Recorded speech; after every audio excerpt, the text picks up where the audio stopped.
becoming more popular.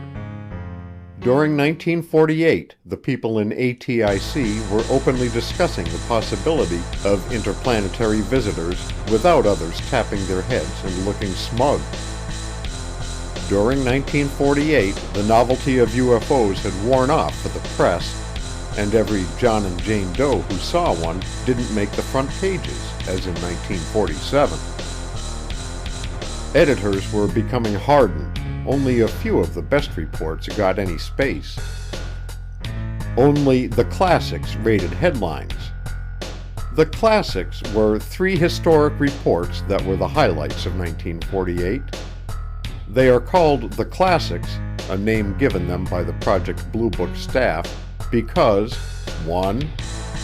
They are classic examples of how the true facts of a UFO report can be twisted and warped by some writers to prove their point. 2.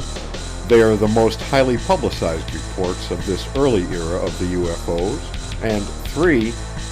They prove to ATIC's intelligence specialists that UFOs were real. The apparent lack of interest in UFO reports by the press was not a true indication of the situation. I later found out, from talking to writers, that all during 1948, the interest in UFOs was running high. The Air Force press desk in the Pentagon was continually being asked what progress was being made in the UFO investigation. The answer was, "Give us time. This job can't be done in a week." The press respected this and was giving them time. But every writer worth his salt has contacts, those usually reliable sources you read about, and these contacts were talking. All during 1948, contacts in the Pentagon were telling how UFO reports were rolling in at the rate of several per day, and how ATIC UFO investigation teams were flying out of Dayton to investigate them. They were telling how another Air Force investigative organization had been called in to lighten ATIC's load and allow ATIC to concentrate on the analysis of the reports. The writers knew this was true because they had crossed paths with these men whom they had mistakenly identified as FBI agents. The FBI was never officially interested in UFO sightings. The writers' contacts in the airline industry told about the UFO talk from VPs down to the ramp boys. Dozens of good, solid, reliable, experienced airline pilots were seeing UFOs. All of this led to one conclusion. Whatever the Air Force had to say, when it was ready to talk, would be newsworthy. But the Air Force wasn't ready to talk. Project Sign personnel were just getting settled down to work after the New Year's holiday, when the ghost rockets came back to the Scandinavian countries of Europe. Air attachés in Sweden, Denmark, and Norway fired wires to ATIC telling about the reports for more information. The ghost rockets, so tagged by the newspapers, had first been seen in the summer of 1946, a year before the first UFO sighting in the U.S. There were many different descriptions for the reported objects. They were usually seen in the hours of darkness and almost always traveling at extremely high speeds. They were shaped like a ball or a projectile, were a bright green, white, red, or yellow, and sometimes made sounds. Like their American cousins, they were always so far away that no details could be seen. For no good reason, other than speculation and circulation, the newspapers had soon begun to refer authoritatively to these ghost rockets as guided missiles, and implied that they were from Russia.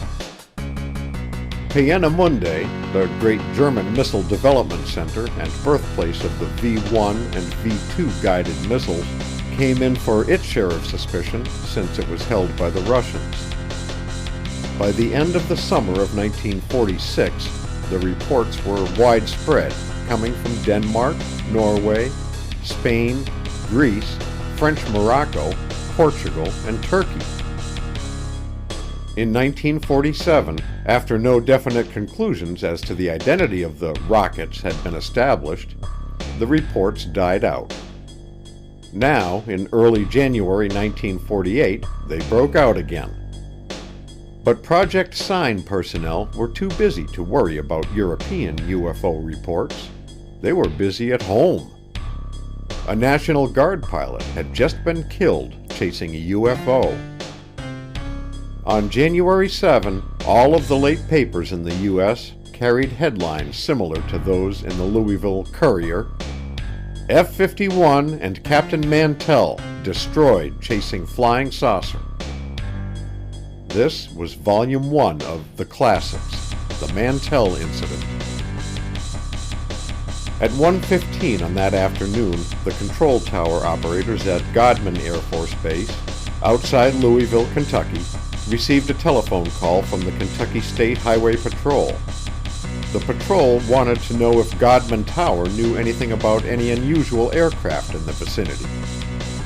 Several people from Maysville, Kentucky, a small town 80 miles east of Louisville, had reported seeing a strange aircraft. Godman knew that they had nothing in the vicinity, so they called flight service at Wright-Patterson Air Force Base. In a few minutes, flight service called back. Their air traffic control boards showed no flights in the area. About 20 minutes later, the state police called again. This time, people from the towns of Owensboro and Irvington, Kentucky, west of Louisville, were reporting a strange craft. The report from these two towns was a little more complete. The townspeople had described the object to the state police as being circular, about 250 to 300 feet in diameter, and moving westward at a pretty good clip.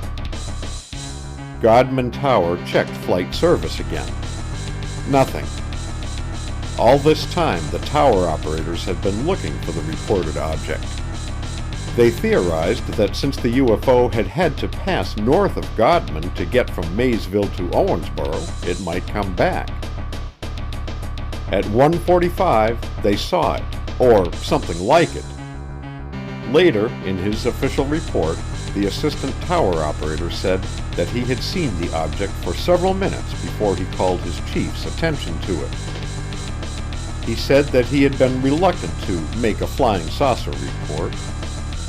As soon as the two men in the tower had assured themselves that the UFO they saw was not an airplane or a weather balloon, they called flight operations. They wanted the operations officer to see the UFO. Before long, word of the sighting had gotten around to key personnel on the base, and several officers, besides the base operations officer and the base intelligence officer, were in the tower.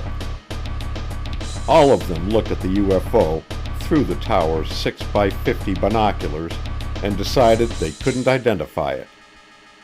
About this time, Colonel Hicks, the base commander, arrived. He looked, and he was baffled.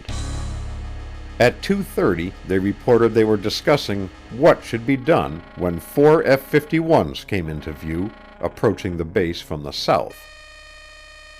The tower called the flight leader, Captain Mantell, and asked him to take a look at the object and try to identify it. One F-51 in the flight was running low on fuel, so he asked permission to go on to his base. Mantell took his two remaining wingmen, made a turn, and started after the UFO. The people in Godman Tower were directing him as none of the pilots could see the object at this time. They gave Mantell an initial heading toward the south, and the flight was last seen heading in the general direction of the UFO. By the time the F-51s had climbed to 10,000 feet, the two wingmen later reported, Mantell had pulled out ahead of them, and they could just barely see him. At 2:45, Mantell called the tower and said, "I see something above and ahead of me, and I'm still climbing." All the people in the tower heard Mantell say this, and they heard one of the wingmen call back and ask, "What the hell are we looking for?" The tower immediately called Mantell and asked him for a description of what he saw. Odd as it may seem, no one could remember exactly what he answered. Saucer historians have credited him with saying, "I've sighted the thing. It looks metallic and it's tremendous in size. Now it's starting to climb." Then, in a few seconds, he is supposed to have called and said, "It's above me and I'm gaining on it." Everyone in the tower agreed on this one last bit of the transmission.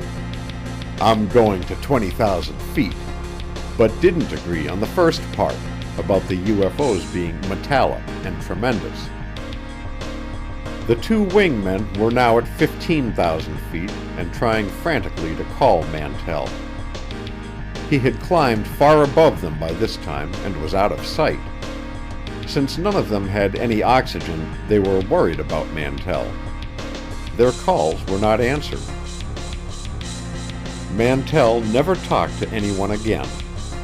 The two wingmen leveled off at 15,000 feet, made another fruitless effort to call Mantell, and started to come back down. As they passed Godman Tower on their way to their base, one of them said something to the effect that all he had seen was a reflection on his canopy. When they landed at their base, Standiford Field, just north of Godman, one pilot had his F-51 refueled and serviced with oxygen and took off to search the area again. He didn't see anything. At 3:50, the tower lost sight of the UFO. A few minutes later, they got word that Mantell had crashed and was dead. Several hours later, at 7:20 p.m., airfield towers all over the Midwest sent in frantic reports of another UFO. In all, about a dozen airfield towers reported the UFO as being low on the southwestern horizon and disappearing after about 20 minutes. The writers of saucer lore say this UFO was what Mantell was chasing when he died. The Air Force says this UFO was Venus. The people on Project Sign worked fast on the Mantell incident. Contemplating a flood of queries from the press as soon as they heard about the crash, they realized that they had to get a quick answer. Venus had been the target of a chase by an Air Force F-51 several weeks before, and there were similarities between this sighting and the Mantell incident. So almost before the rescue crews had reached the crash, the word Venus went out. This satisfied the editors, and so it stood for about a year. Mantell had unfortunately been killed trying to reach the planet Venus. To the press, the nonchalant, offhand manner with which the sighting was written off by the Air Force Public Relations Officer showed great confidence in the conclusion Venus, but behind the barbed wire fence that encircled ATIC, the nonchalant attitude didn't exist among the intelligence analysts. One man had already left for Louisville, and the rest were doing some tall speculating. The story about the tower-to-air talk, "It looks metallic and it's tremendous in size," spread fast. Rumor had it that the tower had carried on a running conversation with the pilots and that there was more information than was so far known.